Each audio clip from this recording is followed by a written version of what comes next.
जहाँ चोट खाना वहीं मुस्कुराना, मगर इस अदा से कि रो दे ज़माना। So hello everyone, welcome to the third study blog. ये हमारा तीसरा दिन रहेगा 2025 को टारगेट करते हुए। उसी सीरीज़ में ये हमारा तीसरा जो है वो ब्लॉग रहने वाला है इस सफ़र में। तो चलो आगे बढ़ते हैं। अभी हमें बहुत सारी बातें करनी है, ठीक है।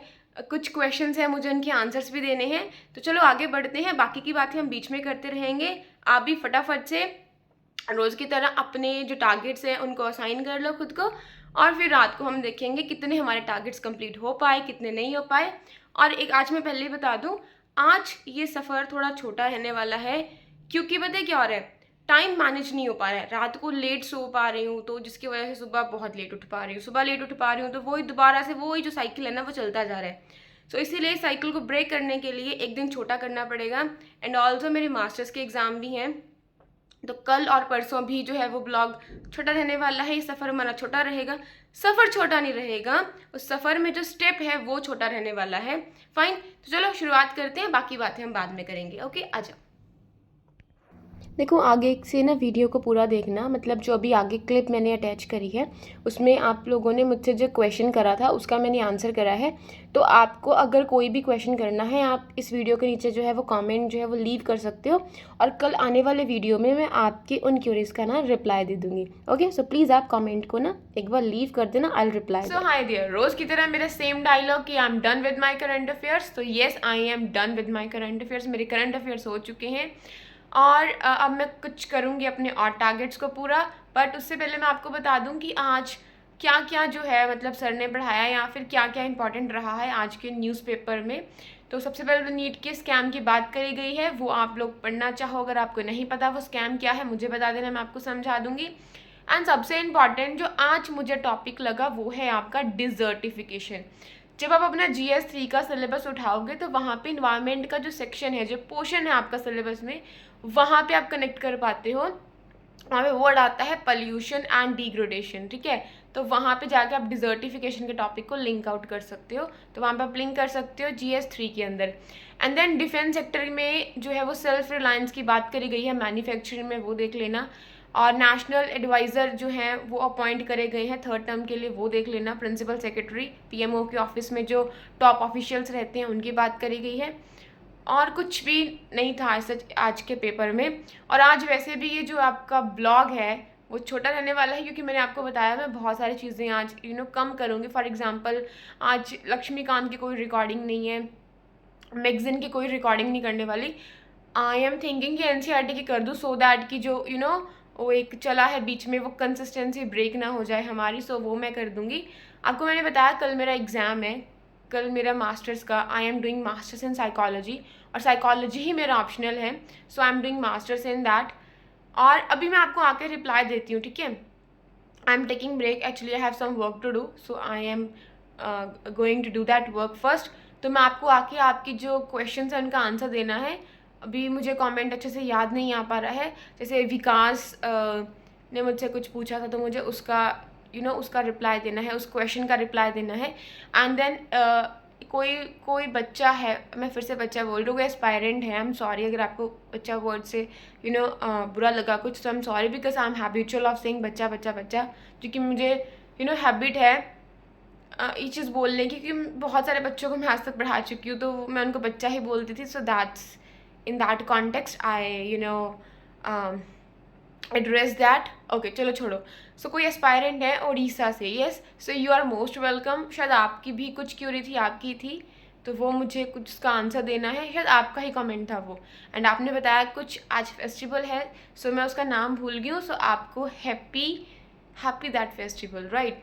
सो आई थिंक P से कुछ नाम था उस फेस्टिवल का, तो आप प्लीज़ ज़रूर बताना वो क्या फेस्टिवल है, क्यों सेलिब्रेट करा जाता है उस फेस्टिवल की, उड़ीसा में क्या इंपॉर्टेंस है।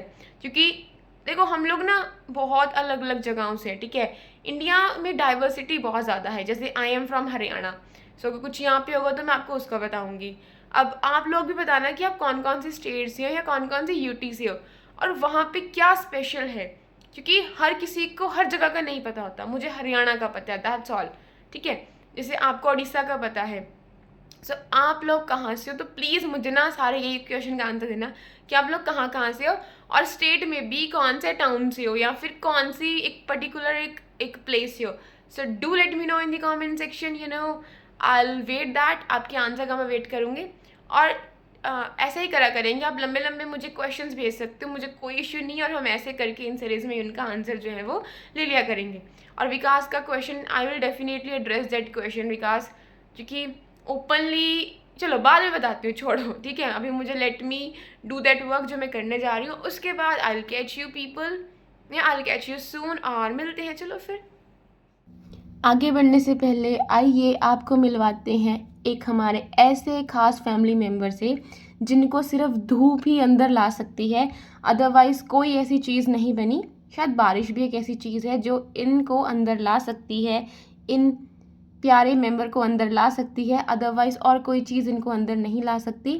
क्योंकि जैसे ही धूप ख़त्म होती है या कोई बारिश ख़त्म होती है तो ये हमारे जो सर हैं ये वापस अपनी एक्सप्लोरेशन की जर्नी पे निकल पड़ते हैं और ये अभी बड़े आराम से सो रहे हैं. ओके, सबसे पहले काम करते हैं. जितने भी क्वेश्चंस आप लोगों ने मुझसे पूछे हैं, एक क्वेश्चन है, दो, जितने भी क्वेश्चंस हैं मैं उनका रिप्लाई कर देती हूँ पहले, क्योंकि मैं मैसेज में नहीं रिप्लाई कर पाती. सच्ची में कमेंट में इतना बड़ा लिख के वो प्रॉपरली कन्वे नहीं कर पाती जो मुझे कन्वे करना होता है. तो मतलब जो कल मैंने ब्लॉग डाला था उस पर कमेंट है, आईडी है RNA, ठीक है, RNA नाम से कोई जो है मतलब अकाउंट है. सो उन्होंने मुझसे पूछा है कि व्हाट्स योर ऑप्शनल सब्जेक्ट. तो मेरा ऑप्शनल सब्जेक्ट साइकोलॉजी है और मैंने आपको रिप्लाई भी करा था, येस मेरा ऑप्शनल सब्जेक्ट साइकोलॉजी है. एंड उसके बाद कोई एस्पायरेंट है उड़ीसा से. सबसे पहले तो आपका मोस्ट वेलकम. अच्छा लगता है जब ना आप सब लोग अलग अलग जगहों से आते हो और हम इतनी अलग अलग सेपरेट प्लेसेस से जब हम कनेक्ट होते हैं. So I truly feel so good. अभी बताना आपको कैसा फील होता है. ओके, सो नोट्स कैसे बनाने हैं और ऑप्शनल के बारे में बता दीजिए. ठीक है, बहुत अच्छा है आपका. अच्छा ओके, सो नोट्स कैसे बनाने हैं. देखो हर किसी का ना अपना तरीका होता है नोट्स बनाने का. अब जब ना मैं कोचिंग लेती थी तो मेरे साथ कुछ ऐसे बच्चे भी थे जिनका ना एक दिन का लेक्चर, आप बिलीव नहीं करोगे सच्ची, 3 घंटे का लेक्चर होता है. मान के चलो 3 या 2.5 घंटे का लेक्चर होता था. तो उनका वो लेक्चर ना एक ही पेज पे आ जाता है. मैंने ऐसे बहुत सारे बच्चे भी देखे हैं कितना छोटा लिखते हैं. मतलब छोटा, मतलब एक तो लिखने में छोटा फॉन्ट यूज़ करते हैं और दूसरा अपने वर्ड्स को बहुत शॉर्ट में जो है वो लिख लेते हैं कि उनको आइडिया हो जाएगी बाद में मैंने यहाँ पे क्या लिखा था. मैं पर्सनली अपना बताऊँ तो ऑनेस्टली स्पीकिंग मेरा क्या सिस्टम है, मुझे ना अपने नोट्स को कलरफुल बनाने का बहुत ज़्यादा शौक है. मैंने कल भी एक पिक्चर 2 डायग्राम्स लगाए थे. तो मेरी मैक्सिमम जो आपके नोटबुक्स मिलेंगी ना उनमें आपको कलरिंग देखने को मिलेगी.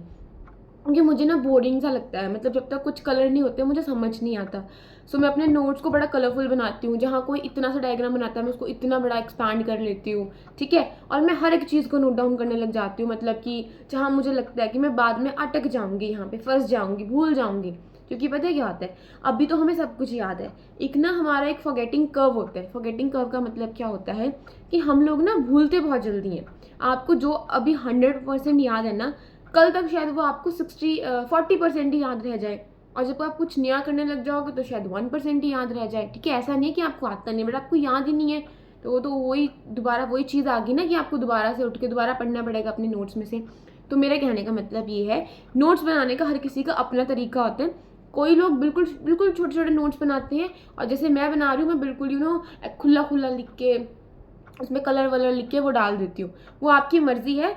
अगर कोई कुछ पॉसिबल हो पाया, जैसे कोई टॉपिक हुआ उस पर कैसे नोट्स बनाने कैसे नहीं. एंड देखो मैंने ना ज्योग्राफी के जो लेक्चर्स हैं वो स्टार्ट करे थे बट कुछ रिस्पॉन्स नहीं मिला. सो मैंने सोचा कि कोई देख भी नहीं रहा अभी, है ना, मेहनत भी लग रही है, तो मैंने सोचा स्टॉप कर देते हैं. तो जो मैं बोर्ड पे लिख रही हूँ ना, अगर आप उतना भी ज्योग्राफी का आपने नोट डाउन कर लोगे दैट्स मोर देन सफिशिएंट. ठीक है, वो बहुत ज़्यादा हद तक ठीक है. ठीक है, क्योंकि बहुत सारी चीज़ों में जो फैक्ट्स होते हैं वो तो आपको लिखने ही पड़ेंगे. फैक्ट्स हमें याद नहीं रहते हैं, राइट. कॉन्सेप्ट समझ लो वो आपको लंबे समय तक याद रहता है, लेकिन जो फैक्ट्स हैं उनको आपको लिखना पड़ेगा. तो जब हिस्ट्री की बात आती है तो वो आपके नोट्स बड़े बल्कि बनते हैं. ठीक है, और जब बात आती है आपकी इकोनॉमी की तो वहाँ पे थोड़े नोट लाइट हो जाते हैं. क्यों, वहाँ पे इतने फैक्ट्स नहीं होते, वहाँ पे आपको कॉन्सेप्ट समझने होते हैं कि अच्छा ये ऐसे है तो ऐसे है, इन्फ्लेशन का यहाँ पे ये इफेक्ट पड़ता है, इस चीज़ पे ये पड़ेगा. ठीक है, तो वो चीज़ें अलग हैं, तो छोड़ो इसे. और ऑप्शनल के बारे में देखो, शायद मैंने वीडियो बनाई थी कि ऑप्शनल कैसे डिसाइड करना है कैसे नहीं डिसाइड करना, तो वो मैं वीडियो आपको डिस्क्रिप्शन में ऐड कर दूँगी या फिर उसका लिंक जो है वो कमेंट बॉक्स में ना यहाँ पे लिंक कर दूँगी। ओके, सो थैंक यू, आपने मेरी सारी वीडियोस देखी, ठीक है। Thank you so very much. सच्ची में ना बहुत लोग ना दिल से सपोर्ट करते हैं and I am really grateful. अब मुझे ना नाम याद नहीं रहते हैं। अब जैसे अभी विकास, जैसे आपका ना डेली बेसिस पे हर एक वीडियो में कहीं ना कहीं कमेंट होता है, तो वो नाम सामने दिखाई देता है तो मुझे याद हो जाता है। और भी बहुत सारे नाम मुझे याद हो गए हैं, फॉर एग्जांपल केल्विन, रॉकी, जैसे विश्वनाथ, क्योंकि जब मैंने स्टार्ट करा था ना तब ये कुछ ऐसे पर्सन थे जिन्होंने मुझे सपोर्ट करा, तो वो चीज़ें मुझे याद रह गई हैं। आई एम सॉरी अगर मैं आपके नाम भूल जाऊँ तो प्लीज़ मुझे उसके लिए माफ़ करना, क्योंकि कुछ नाम ही मुझे याद हैं। ओके, और विकास, आपके क्वेश्चन पे अब आते हैं, ठीक है। सबसे पहले तो thank you so very much for your wishes जो आपने मुझे दी हैं मेरे एग्ज़ाम के लिए। Thank you so very much, ठीक है। और ओके, हाँ, ये ब्लॉग्स हमेशा आते रहेंगे विकास, डू नॉट वरी। अब मैंने भी सोच लिया चाहे ना 2 मिनट की वीडियो पोस्ट हो, लेकिन मुझे पोस्ट करना है। सच्ची बताऊँ क्या हो रहा है मेरे साथ, जैसे मुझे साइटिका की प्रॉब्लम है, सो अभी बॉडी पे थोड़ा सा जोर डल गया है, प्रेशर डल गया है, तो फिर से वही बॉडी में पेन स्टार्ट हो रहा है, वही एक लो फील हो रहा है। आज भी सुबह मुझे बहुत लो फील हो रहा था, लग रहा था कि शायद मुझसे नहीं हो पाएगा कुछ। फिर से मैंने सोचा कि नहीं, अगर अब ये ब्रेक कर देना मैंने बीच में तो मैं खुद से नहीं फाइट कर पाऊंगी। और सच्ची I am fighting with my body, I know.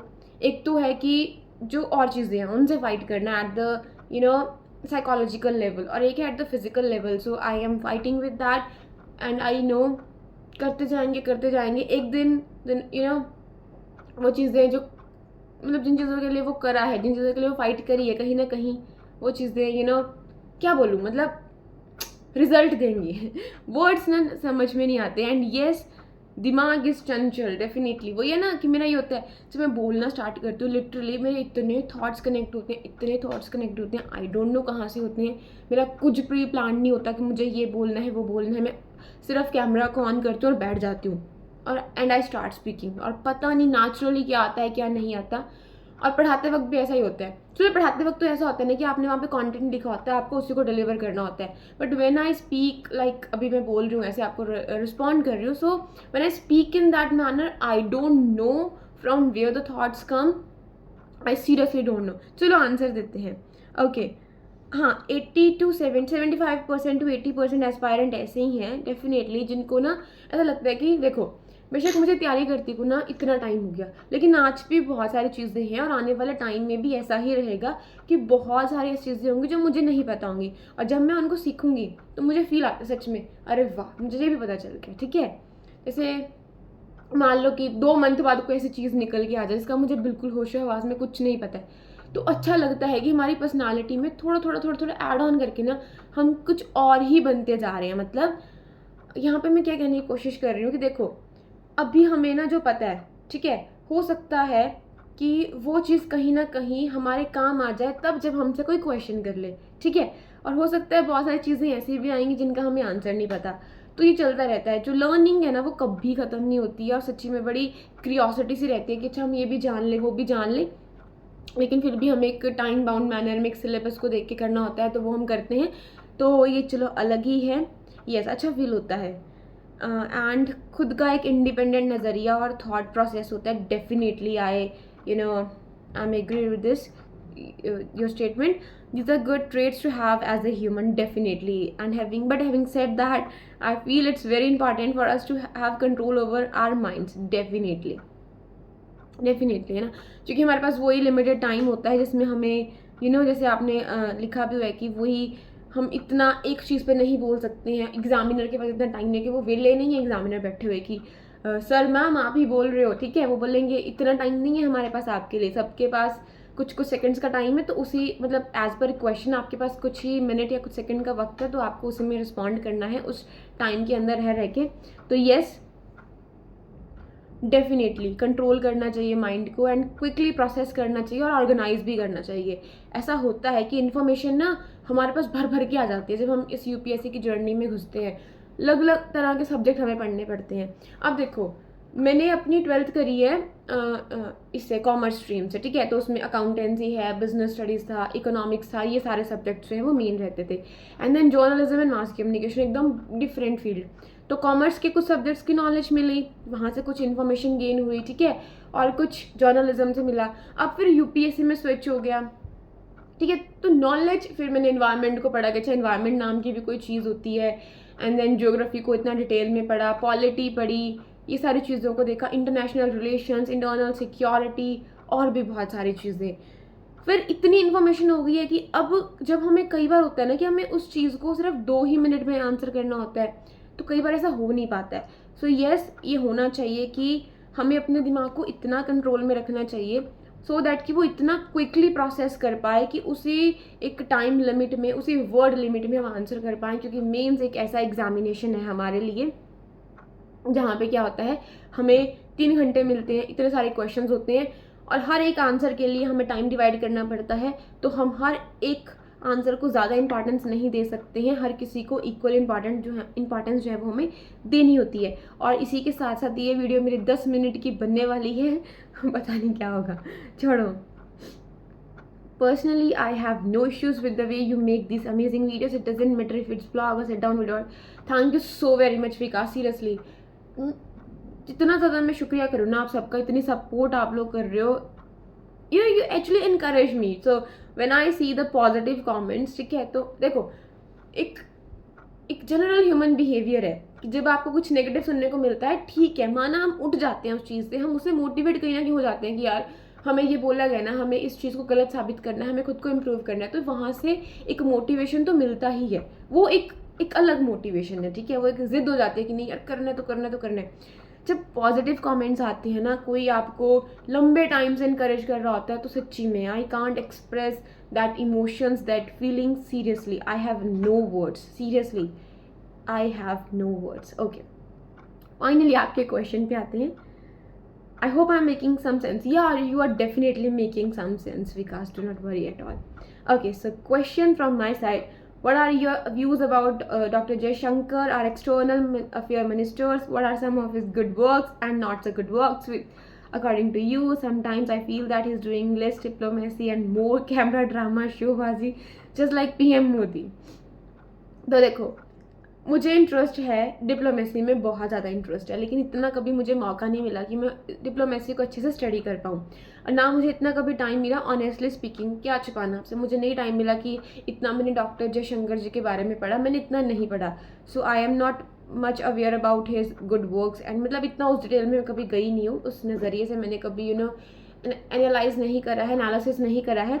सो इसका आंसर अभी तो विकास मेरे पास नहीं है, ऑनेस्टली स्पीकिंग नहीं है मेरे पास। Yes, I'm aspiring to be a diplomat, but still I have no answer on this. लेकिन जो आपका नेक्स्ट है ना इसमें कि he is doing less diplomacy and more camera drama शोबाजी। देखो, अभी तक डिप्लोमेसी किताबों में मैंने पढ़ी है, एक्चुअली में इम्प्लीमेंट करके नहीं देखा। So I am nobody to comment on this statement, क्योंकि कुछ नहीं है, आई एम no one, ठीक है। इतना मुझे नहीं पता कि असल एक क्या बोलूँ मैं, मतलब रियलिटी में कैसे डिप्लोमेसी वर्क करती है। हमने तो अभी सीखा ही है कि अच्छा ऐसा ऐसा होता है, डिप्लोमेसी में ये चीज़ें होती हैं, वो चीज़ें होती हैं। लेकिन यहाँ पे मैं बिल्कुल एग्री करती हूँ कि बहुत ज़्यादा ना कैमरा ड्रामा एंड शोबाजी है। और ये मीडिया ना, सच्ची में I am a media student, और मुझे पता है the reality of media. Media एक ऐसी चीज़ है, एक ऐसी ताकत है जो किसी को गिराता भी बहुत जल्दी है और बनाता भी बहुत जल्दी है। मीडिया ना लोगों के दिमाग में एक ना इंजेक्शन थ्योरी होती है। जब आप किसी ने जर्नलिज्म वगैरह पढ़े तो उसमें एक इंजेक्शन थ्योरी होती है। उसमें क्या होता है, आप लोगों के दिमाग में इंजेक्ट कर देते हो और लोग वही सोचना स्टार्ट कर देते हैं जो आप चाहते हो कि वो लोग सोचें। देखो, साइकोलॉजी के हिसाब से मैं अगर आपको बताऊं, अगर किसी इंसान को ना आप हर जगह देखते रहते हो तो वो इंसान कहीं ना कहीं आपके दिमाग में घूमता रहता है। तब हमें लगता है यार इस इंसान से बढ़ के तो कुछ है ही नहीं है। अगर उसकी पॉजिटिव चीज़ें हमें दिखाते जाएं कि अच्छा ऐसे रिप्लाई करा, ये करा, वो करा, शॉर्ट्स बन गए हैं, ये बन गया। I hope you are getting, मैं कहाँ बोल रही हूँ Vikas, I am not able to express this openly, but I feel you are getting me. Yes, okay. So ये बहुत ज़्यादा ना होता है ये शोबाजी जो है, शोबाजी ड्रामा, डेफिनेटली मैं एग्री करती हूँ इस बात से. I know our society is like that. They have insecurities and make, yes, they make politicians God, definitely. अब क्या ही बोलें, समझाएं कैसे? खुद समझाने जाती हैं तो खुद पे बात आती है कि आपको ज़्यादा पता है, तुम्हें ज़्यादा पता है, हमें पता है ना, हम इसमें हैं, हमें पता है, हम बड़े हैं, ये हैं, वो हैं. सो कुछ चीज़ें ऐसी हैं. और सच्ची में दिखाया ज़्यादा जाता है कि फैक्ट्स एंड फिगर्स लेके आ जाते हैं कि ठीक है गवर्नमेंट ये कर रही है, इस पर्सनालिटी ने ये करा, वो करा. आप उसको एक एक फिगर के टर्म में क्यों लेके आ रहे हो? वो काम असल में दिख ही नहीं रहा. ठीक है, क्वांटिटेटिव फिगर्स दिखाई जा रही हैं, लेकिन क्वालिटेटिव वो कहाँ पे है? वो चीज़ें कहीं पे नहीं दिख रही हैं. और मैं इस बात से बहुत हद तक एग्री करती हूँ, बहुत हद तक क्या, मैं तो पूरी तरह से इस चीज़ पे एग्री करती हूँ कि कुछ नहीं करा जा रहा है. येस, गल्फ कंट्रीज़ में हमारी 66% पॉपुलेशन वहाँ पे रहती है. जितना हमारा इंडियन डायस्पोरा है उसका 66% जो है वो हमारा गल्फ कंट्रीज़ में देखने को मिलता है. एंड कुछ नहीं करा जा रहा है, सीरियसली कुछ नहीं करा जा रहा है. यहाँ से हम लोग जा रहे हैं वहाँ पे एम्प्लॉयमेंट लेने और वहाँ पे इतनी वर्स्ट कंडीशंस में रहना पड़ता है. 18 आवर्स की शिफ्ट भी करनी पड़ती है और ऊपर उसके बाद भी फिर उनके लिए रहने की कंडीशंस भी बिल्कुल ही मतलब बदतर है. सब कुछ कर रहे हो आप फॉरेन विजिट करते हो, अब्रॉड विजिट करते हो, ठीक है, टाई अप्स करते हो, सब करते हो. बट अगर क्वेश्चन आए कि वेयर इज़ द वर्क, कहाँ पे है वो वर्क, कहाँ पे दिखने को मिल रहा है? अगर आपने असल में उस रियलिटी पे, उस ग्राउंड रियलिटी पे वर्क करा है, सो कहाँ है वो? ठीक है, तो ये चीज़ भी है. Indian diplomacy has always been in a good position. In the last 8-10 years, TV media has destroyed the thinking capacity of a generation. Definitely. मैंने बोला ना कि जो मीडिया है वो यूज़ करता है आपकी इंजेक्शन थियोरी का. वो इंजेक्ट कर रहा है आपके ब्रेन में, आपके दिमाग में कि क्या सोचना है. और हम लोग वही सोच रहे हैं जो चीज़ें वो हमसे मतलब बोल रहा है कि आप लोग सोचो. ठीक है, कोई ऐड दिखा दी, वहाँ पे भी हमारे दिमाग से खेला जा रहा है. साइकोलॉजी का भर भर के यहाँ पे इस्तेमाल किया जा रहा है.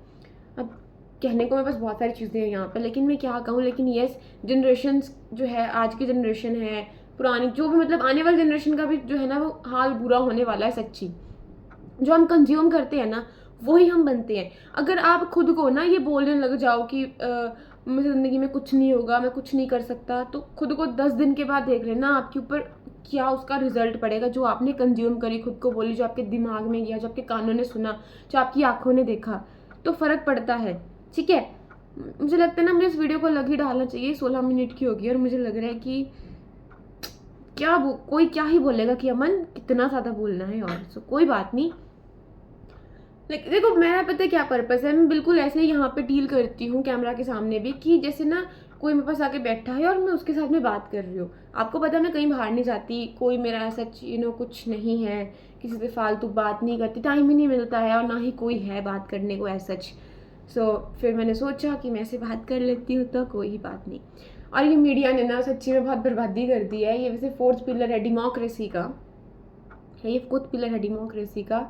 एंड जो चल रहा है वो सबको दिख ही रहा है, क्या हो रहा है, क्या नहीं हो रहा. एक तो ना जो जैसे गाने आते हैं, क्या बोलूँ मैं, लोग उल्टा ही कमेंट कर देंगे कि, बट नहीं, जो चीज़ें ना उनको दिखाई जाती हैं कि ऐसा करो, किसी को मार दो, ये करो, ठीक है, वेपन्स का वो दिखाया जा रहा है, सब कुछ करा जा रहा है, तो लोगों में वही चीज़ आ रही है कि अच्छा उसको मार के एब्यूज़ करके हम तो बहुत अच्छा दिखा रहे हैं, हम तो ये पर्सनालिटी बनेंगे, हम तो वो पर्सनालिटी बनेंगे, हम हीरो दिखेंगे, हम वो दिखेंगे. तो मीडिया बहुत बर्बाद कर रहा है. और मीडिया में देखो बहुत पावर है हिला के रखने की सब चीज़ों को. लेकिन कहते हैं कि हर चीज़ बिक जाती है आजकल. जो बिक गया वो चल गया, जो ना बिका वो वहीं पे ख़त्म हो जाएगा. मतलब आई होप मैं आपका आंसर दे पाई हूँ.